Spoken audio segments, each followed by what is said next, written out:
नमस्कार। आज के इस कमाल के विश्लेषण में आपका स्वागत है।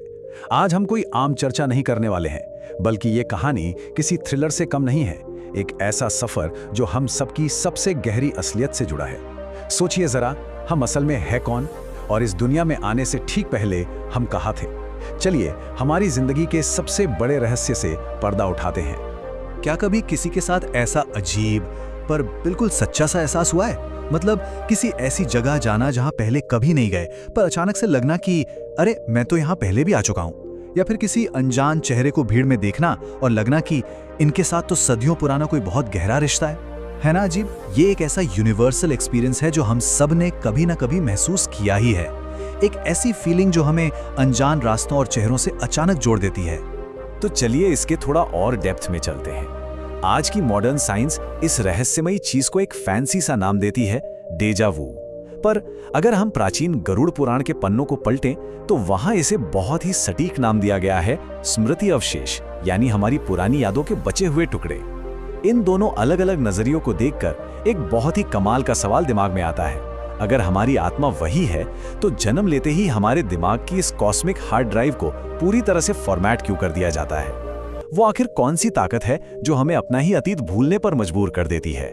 पुराने ग्रंथों में एक कॉन्सेप्ट आता है जिसे हम पहला खंड कह सकते हैं, एक खौफनाक जेल, यानी जन्म से पहले की जिंदगी। हम सबको आमतौर पे यही लगता है ना कि माँ का गर्भ दुनिया की सबसे सेफ, सबसे शांत जगह होती है।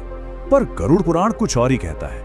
उसके मुताबिक एक जागरूक आत्मा के लिए वो 9 महीने किसी भयानक जेल से या कहिए किसी डार्क साइकोलॉजिकल थ्रिलर से कम नहीं होते। वहां आत्मा 3 मुख्य स्टेज से गुजरती है।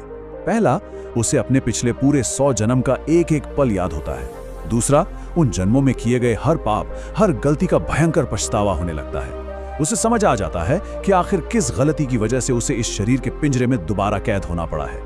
और फिर शुरू होती है वहां से बाहर निकलने की एक तड़प, एक बेहद बेचैन पुकार। उस असहनीय घुटन और पछतावे के बीच वो अजन्मी आत्मा ईश्वर से एक बहुत ही डेस्परेट वादा करती है। वो गिड़गिड़ा कर कहती है, हे ईश्वर, मुझे बस इस घुटन से बाहर निकाल दो। इस बार मैं माया के जाल में बिल्कुल नहीं फंसूंगा। मैं सिर्फ आपका नाम जपूंगा। ये कोई आम सी प्रार्थना नहीं है। ये एक कैदी की अपनी कॉस्मिक जेल से आजाद होने की सबसे दर्दनाक पुकार है। वो आत्मा उस वक्त पूरी तरह से ठान लेती है कि चलो, इस बार पुरानी गलतियां बिल्कुल नहीं दोहरानी है। अब देखते हैं कि कहानी आगे कैसे बढ़ती है। दूसरे खंड में एंट्री होती है द कॉस्मिक मेमोरी इरेजर की, यानी हमारी यादों को मिटाने वाले एक ब्रह्मांडीय यंत्र की। जैसे ही जन्म का वक्त करीब आता है ना, अचानक एक बहुत ही वायलेंट बदलाव होता है। वो आत्मा जो अभी कुछ देर पहले अंदर बड़े बड़े वादे कर रही थी, उसकी टक्कर एक ऐसी रहस्यमयी शक्ति से होती है जो इस पूरी बर्थ प्रोसेस का सबसे बड़ा टर्निंग पॉइंट है। गरुड़ पुराण इस फोर्स को प्रसूति मारुत कहता है। ये एक बेहद शक्तिशाली, जबरदस्त कॉस्मिक एनर्जी है जो उस बच्चे को मां के गर्भ से सीधा इस भौतिक दुनिया में धकेल देती है। ये बस कोई हवा का झोंका नहीं है। ये एक ऐसा बल है जो आत्मा को उसके आत्मचिंतन से नोचकर अचानक रियलिटी की जमीन पर ला पटकता है। अब यहाँ सबसे दिलचस्प बात पता है क्या है? जैसे ही बच्चा बाहर आता है और इस भौतिक दुनिया की हवा का पहला स्पर्श उससे होता है, वैसे ही एक एंशिएंट और बिल्कुल नेचुरल फिल्टर ट्रिगर हो जाता है। इसे वैष्णवी माया का नाम दिया गया है। ये देखिए, ये कोई जादू टोना नहीं है, बल्कि इस यूनिवर्स का एक ऑटोमेटिक प्री इंस्टॉल्ड सिस्टम है। ये माया सीधा आत्मा की चेतना पर एक गहरा पर्दा डाल देती है। बाहर की हवा का वो पहला टच ही इस कॉस्मिक फिल्टर का स्विच ऑन कर देता है। इस वाइप आउट का असर इतना इंस्टेंट और खतरनाक होता है कि पूछो मत। आत्मा की चेतना पर इसका बहुत गहरा इंपैक्ट पड़ता है। वो तुरंत भूल जाती है कि वो एक अनंत अमर आत्मा है। उसका पूरा अस्तित्व बस हड्डियों और मांस के एक छोटे से शरीर तक सिमट कर रह जाता है। पिछले 100 जन्मों के सारे सुख दुख, सारा ज्ञान और गर्भ में किए गए वो सारे बड़े बड़े प्रॉमिस, सब कुछ एक ही पल में हमेशा के लिए डिलीट हो जाता है। सच में ये आत्मा की पहचान पर सबसे बड़ा प्रहार है। और यहीं पर जन्म के बाद उस न्यूबॉर्न बच्चे के पहली बार रोने का असली और सच कहूं तो थोड़ा दर्दनाक अर्थ समझ आता है। वो पहली चीख सिर्फ इसलिए नहीं होती कि बच्चे को सांस लेनी है। गरुड़ पुराण के नजरिए से देखें तो ये उस आत्मा का एक बहुत ही ट्रैजिक रियलाइजेशन है। उससे तुरंत ये समझ आ जाता है कि वो अपनी सारी पुरानी यादें खो चुकी है और एक बार फिर इस संसार के मोह यानी अटैचमेंट की जेल में फंस गई है। ये किसी आजादी की चीख नहीं, बल्कि फिर से कैद हो जाने की चीख होती है। लेकिन ठहरिए, यहाँ कहानी का तीसरा और आखिरी खंड शुरू होता है।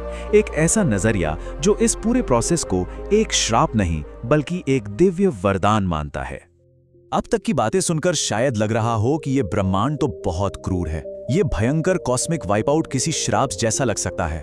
पर एक सेकंड के लिए रुकिए और जरा इमेजिन कीजिए उन खौफनाक मनोवैज्ञानिक नतीजों को अगर इंसानों को अपने पिछले जन्मों की वो सारी यादें याद रह जाती। सोचिए, क्या होता अगर किसी इंसान को ये याद होता कि जिसे वो इस जन्म में सबसे ज्यादा प्यार कर रहा है वही पिछले जन्म में उसका सबसे बड़ा कातिल था, या जिसे वो अपना दोस्त मान रहा है वही उसका सबसे कट्टर दुश्मन था। अगर ऐसा होता तो नए रिश्ते बनाना या कोई फ्रेश शुरुआत करना बिल्कुल नामुमकिन हो जाता। 100 जन्मों की यादों के उस भारी भरकम बोझ के नीचे दबकर कोई भी इंसान यकीनन पागल हो जाता। तो यहाँ सबसे क्रूशियल पॉइंट ये निकल कर आता है कि ये स्मृति नाश यानी यादों का मिटना असल में इंसानी दिमाग को पूरी तरह से पागल होने से बचाता है। ये कॉस्मिक इरेजर हमें एक क्लीन स्लेट देता है। सच पूछिए तो भूल जाना इस ब्रह्मांड का सबसे बड़ा गिफ्ट है, ताकि बिना किसी पुराने गिल्ट, नफरत या दुख के एक बिल्कुल नई जिंदगी शुरू की जा सके। ये एक अल्टीमेट चांस है सब कुछ एक बार फिर से और बेहतर तरीके से करने का। तो इस सब का क्या मतलब निकलता है? इस पूरे विश्लेषण से ये साफ हो जाता है कि ये वर्तमान जिंदगी, ये हमारी आइडेंटिटी असल में एक अनंत यात्रा का बस एक छोटा सा स्टॉपओवर है। नेचर ने अपनी तरफ से एक बहुत ही सॉलिड फुल प्रूफ फिल्टर लगाया है।